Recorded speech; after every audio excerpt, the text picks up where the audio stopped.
Kovur MLA Vemireddy Prashanth Reddy, Kadapa MLA Reddappa గారి మాధవిరెడ్డి, యశస్విని Reddy super rich మహిళా ఎమ్మెల్యేలు అని చెప్పి దేశంలో 14 మంది మహిళా ప్రజాప్రతినిధులు బిలియనీర్లు అత్యంత పన్నుల జాబితాలో తొలి 3 స్థానాల్లో ఏపీ ఎమ్మెల్యేలు 716 కోట్ల ఆస్తులతో కోవూరు ఎమ్మెల్యే ప్రశాంత్ రెడ్డి దేశంలో number 1. Number 2గా Kadapa MLA Reddappa గారి మాధవిరెడ్డి 388 కోట్లు. తెలంగాణ నుంచి యశస్విని పద్మావతి ఉత్తమ్ టాప్లో ఉన్నారని, మరి ఎవరైతే మహిళామూర్తులు ఎవరైతే ఉన్నారో వీళ్ళందరూ కూడా డబ్బులో రాజకీయంగా పరంగా కూడా అన్నింటిలో ముందున్నారని చెప్పి మరి రాయటం అయితే జరిగింది. ఏదైతే రాజకీయ విశ్లేషకుల యొక్క అభిప్రాయం గురించి కూడా మరి ఎవరైతే మరి తమ మహిళా దినోత్సవం సందర్భంగా మరి ఇన్స్పైరబుల్గా ఉండి వేరే మహిళలు కూడా ఇన్స్పైరబుల్గా ఉన్న వాళ్ళందరి గురించి కూడా మరి దీని గురించి ప్రచురించడం జరిగింది. ఇక ఉపాధి కూలీలకు ఆటో సౌకర్యం, సామాజిక సేవలో దూసుకుపోతున్న రాంబాబు, సామాజిక కార్యకర్త తెలగమళ్ళ రాంబాబుకు ప్రశంసలు.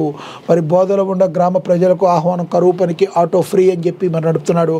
ఎర్రటి ఎండలో కిలోమీటర్ల దూరం పనికి వెళ్లాల్సి వస్తుంది. మధ్యాహ్నం ఇంటికి వచ్చే సమయంలో బగబగమండే ఎండను తట్టుకోలేక ఉపాధి కూలీలు అవస్థపడుతున్నారు. వారి బాధలను గుర్తించిన సామాజిక కార్యకర్త మరి కూలీలకు అండగా నిలిచాడు. వివరాలు ఇలా ఉన్నాయి. ఖమ్మం జిల్లా నేలకొండపల్లి మండలంలోని బోధులబండలో ఉపాధి హామీ పథకం పనులు కూలీలు దాదాపు 2.5 కిలోమీటర్ల దూరం వరకు వెళ్లాల్సి వస్తుంది. ప్రతిరోజు ఎండకు తీవ్ర అవస్థలు పడుతున్నారు. గమనించిన స్థానిక సామాజిక కార్యకర్త తెలగమళ్ళ రాంబాబు ఉపాధి కూలీలకు ఆటో సౌకర్యం కల్పించాలని నిర్ణయించుకున్నాడు. అంతే గ్రామానికి చెందిన ఆటోలను కూలీలను పనికి వద్దకు తీసుకువెళ్లి పని తర్వాత ఇంటికి తీసుకురావడం కోసం ప్రత్యేకంగా ఆటో సౌకర్యం కల్పించారు. ప్రతి ఆటోకు 200 చొప్పున చెల్లిస్తున్నాడు. సోమవారం 6 ఆటోలను ఏర్పాటు చేసి 60 మంది కూలీలను ఆటోల ద్వారా తరలించాడు. ఉపాధి కూలీలకు ఆటో సౌకర్యం కల్పించిన సామాజిక కార్యకర్తను మరి గ్రామస్తులందరూ అభినందిస్తున్నారు. గ్రామంలో అనేక సేవా కార్యక్రమాలు చేపడుతూ తనకంటూ ప్రత్యేక స్థానాన్ని సంపాదించుకుంటున్నారు. రాంబాబు ఇలాంటి వ్యక్తులు మరి అందరూ కూడా సేవాభావం కలిగిన ఉన్నవాళ్ళు ఎంతోమందికి ఇన్స్పైరబుల్గా ఉంటారు. రాంబాబుకు మనందరం కూడా మరి విషెస్ అయితే చెప్పాలి. ఇక బెల్ట్ కన్వేయర్ ప్రాజెక్టు పనులపై సమీక్ష, నాణ్యత ప్రమాణాలతో గడువులో పూర్తి చేయాలని సింగరేణి డైరెక్టర్ మణుగూరులో తిరుమలరావు తెలిపారని కూడా ప్రచురించారు. ఇక అదేవిధంగా తాగునీటి సమస్య రాకుండా కలిసికట్టుగా కృషి చేద్దామని మరి కరీంనగర్ నెంబర్ 1గా నిలవాలని రాష్ట్ర రవాణా బీసీ సంక్షేమ శాఖ మంత్రి పొన్నం ప్రభాకర్ పిలుపునిచ్చినట్టుగా కూడా ప్రచురించారు. ఇక అదేవిధంగా కంది శ్రీనివాసరెడ్డి పరామర్శలు, బాధలో దుఃఖంలో ఉన్నవారి పరామర్శించి కొండంతో భరోసాను అందిస్తారు. ఆదిలాబాద్ అసెంబ్లీ ఇన్ఛార్జి కంది శ్రీనివాసరెడ్డి తలమడుగు మండలం బరంపూర్కు చెందిన మాజీ డీసీసీబీ చైర్మన్ ముడుపు దామోదర్ రెడ్డి తండ్రి ముడుపు భూమారెడ్డి పెద్ద కర్మ కార్యక్రమానికి ఆయన హాజరయ్యారు. భూమారెడ్డి చిత్రపటానికి పూలమాలలు వేసి శ్రద్ధాంజలి ఘటించారు. ఈ సందర్భంగా ఆయన మాట్లాడుతూ స్వర్గీయ భూమారెడ్డి అజాత శత్రువు అని కొనియాడారు. నిరంతరం గ్రామ ప్రజలు, కుటుంబ సభ్యులు మేలు కోరే వ్యక్తి అని తెలిపారు. నీతి నిజాయితీలతో బరంపూర్లో భూమారెడ్డిగా మంచి పేరు తెచ్చుకున్నారు. ఎవరితో వైరం లేకుండా అందరినీ కలుపుకుపోయే తత్వం ఉన్న మనిషి లోటు తీర్చలేనిదన్నారు. ఆయన కుమారులకు, కుటుంబ సభ్యులకు తన ప్రగాఢ సానుభూతిని తెలియజేశారు. ఆదిలాబాద్ అసెంబ్లీ ఇన్ఛార్జి కంది శ్రీనివాసరెడ్డి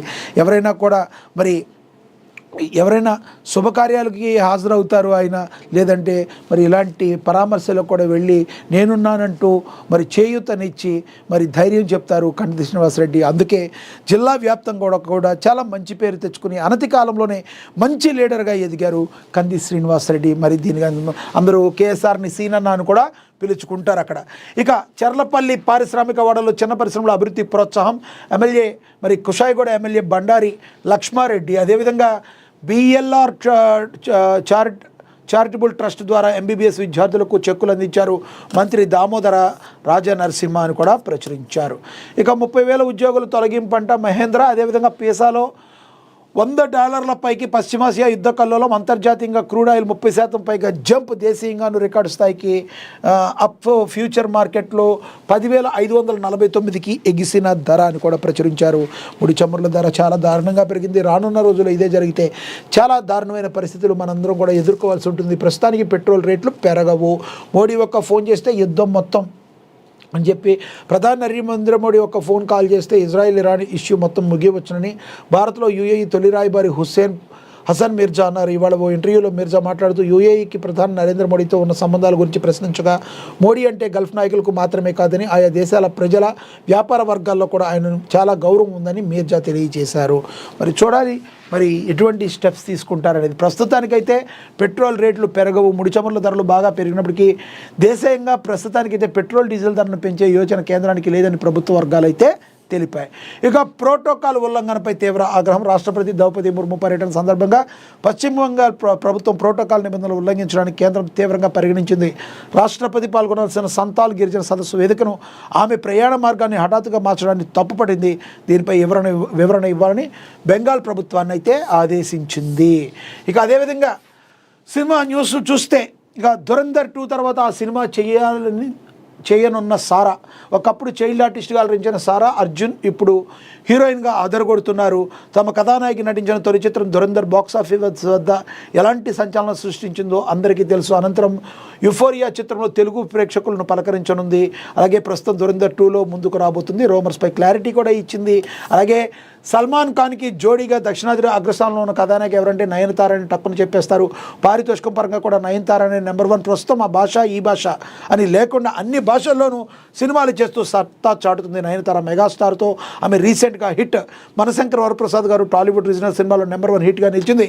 ప్రస్తుతం బాలకృష్ణ NBK 111లో కథానాయికగా నటిస్తుంది నయనతార. ఇక తమిళంలో అయితే ఆమె చేతిలో చాలా సినిమాలు ఉన్నాయి. ఇలా ఉంటే రీసెంట్గా ఓ బాలీవుడ్ సినిమాకు నయన్ సైన్ చేసినట్టుగా విశ్వసనీయ వర్గాల సమాచారం. ఇక రికార్డుల్లో ధురంధర్ మేకర్స్ను తెలుగు ప్రేక్షకులకు request. Bollywood movie Dhurandhar the revenge Telugu trailer తాజాగా విడుదలైన విషయం తెలిసిందే. ఈ సందర్భంగా తెలుగు ప్రేక్షకులు ఒక రిక్వెస్ట్ చేస్తున్న బాలీవుడ్ నటుడు రణ్వీర్ సింగ్ హీరోగా ఆదిత్యధర్ దర్శకత్వంలో గతేడాది వచ్చిన ధురంధర్ ఇప్పుడు ఈ మూవీకి సీక్వెల్గా పార్ట్ 2 రానుంది. దేశభక్తి కాన్సెప్ట్తో భారీ స్పై యాక్షన్ థ్రిల్లర్గా హిందీలో మాత్రం విడుదలైన ఈ మూవీ పాన్ ఇండియా రేంజ్లో ప్రేక్షకుల ముందు మెప్పించింది.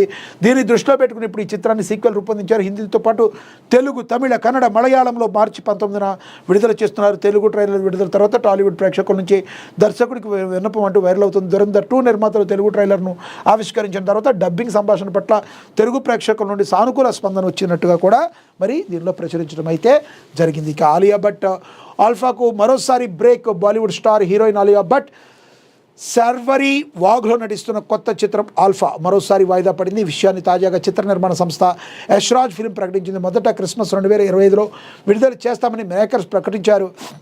పలు కారణాల వల్ల వాయిదా వేస్తున్నామని ఫిబ్రవరి 20న ఒకసారి, ఏప్రిల్ 20, 2026న మరోసారి అనుకున్నారు. అయితే తాజాగా మళ్ళీ వాయిదా వేస్తున్నట్లుగా చెప్పడంతో ఫ్యాన్స్కు నిరాశ ఎదురైంది. దర్శకుడు శివ్ రావేల్ ఈ మూవీని తెరకెక్కిస్తున్నారు. ఆల్ఫా సినిమా మరొకసారి వాయిదా పడింది. ఆల్ఫా సినిమాలో ఆలియా భట్ అయితే మరి నటిస్తున్న సంగతి కూడా ప్రచురించారు. ఇక ఇంపార్టెంట్ న్యూస్గా మనం మహాదినపత్రిక నుంచి చూసాం. ఇక ఆంధ్రజ్యోతి నుంచి చూస్తే KGBలో అడ్మిషన్లకు డిమాండ్. ఒకప్పుడు పిల్లలు లేక ఉసూరు, నేడు సంపూర్ణ మార్పు. ప్రస్తుత ప్రభుత్వంతో సమూలంగా మారిన కస్తూర్బా విద్యాలయాలు, వసతులు, బోధనా సిబ్బంది మెరుగు. దీంతో ఉత్సాహంగా బాలికల చేరికలు. గతేడాది ఒక్కో సీటుకు 2.5 దరఖాస్తులు. ఈ ఏడాది మరింత పెరిగే అవకాశం. ఎంపీ ఎమ్మెల్యేలు సిఫార్సు చేసే స్థాయికి 2026-27కు నోటిఫికేషన్ విడుదల చేశారని కూడా ప్రచురించారు. ఇక మాపై దాడులు కొనసాగితే బ్యారెల్ చమురు $200లకు ఇరాన్ హెచ్చరిక. మౌలిక సదుపాయాలకు దాడులు ఇలానే జరిగితే మేము ఇదే తరహా చర్యలు తీసుకుంటాం. సైనిక చర్యలు నిలిపివేతకు అమెరికా, ఇజ్రాయెల్పై ఒత్తిడి తేండి.